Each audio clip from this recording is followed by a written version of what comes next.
राम। मैं साईं आंटी साईं चंदेल आपका स्वागत करती हूँ। श्री साईं ज्ञानेश्वरी के चौथे अध्याय को हम कर रहे थे। इसमें आपने पिछली वीडियो में देखा था कि चांद पाटिल बाबा जी के पास आ गए थे और उन्होंने चिलम को भरकर तैयार कर दिया था।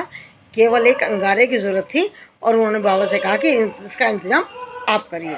उससे आगे चांद पाटिल की बात सुनकर फ़कीर के चेहरे पर मुस्कुराहट आ गई और उसने हंसते हुए कहा, तुम सांसारिक लोग हो, तुम्हारे जीवन में हमेशा ही कुछ ना कुछ अड़चनें लगी रहती हैं। तुम्हारे पास खुद के सुख नहीं, तुम्हारे पास जो सुख दिखाई देते हैं वे सारे उधार लिए हुए हैं। तुम हर दिन दूसरों की सहायता के मोहताज रहते हो। तुम्हें देखकर मुझे ऐसा लगता है कि जैसे तुम्हारा जन्म ही बेकार हुआ है।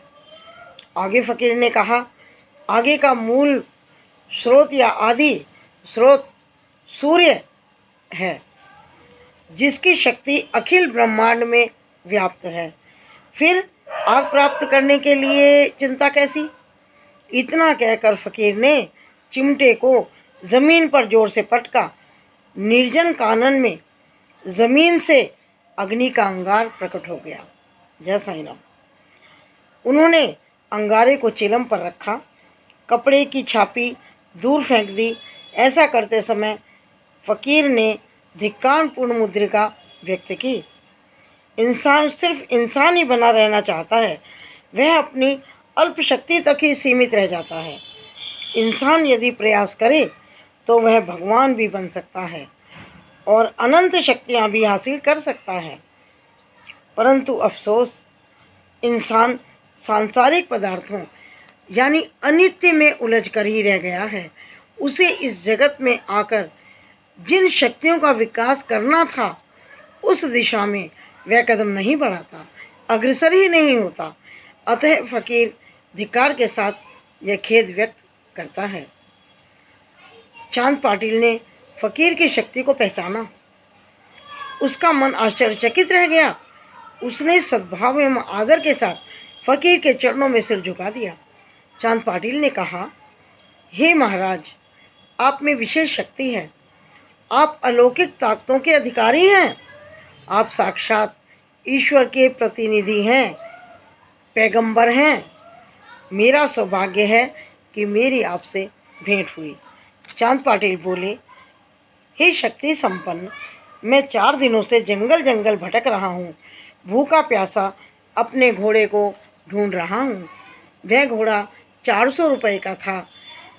तुर्की नस्ल का, तेज चाल वाला, 40 कोस की दूरी एक बार में तय करने वाला वह घोड़ा अनेक गुणों से संपन्न था। ऐसा घोड़ा मिल पाना ही बड़ा कठिन है। मैंने वह घोड़ा खो दिया है। घोड़े की तलाश में मैं जंगल जंगल भटक रहा हूँ। घोड़े के लापता होने के बाद ही मैं बहुत दुखी हो गया हूँ। मुझे तो खाना पीना भी अच्छा नहीं लग रहा है। 4 दिनों से पेट में अन्न का एक दाना भी नहीं डाला है। भटक भटक कर थक गया हूँ, पर घोड़े को ढूंढ नहीं पाया हूँ।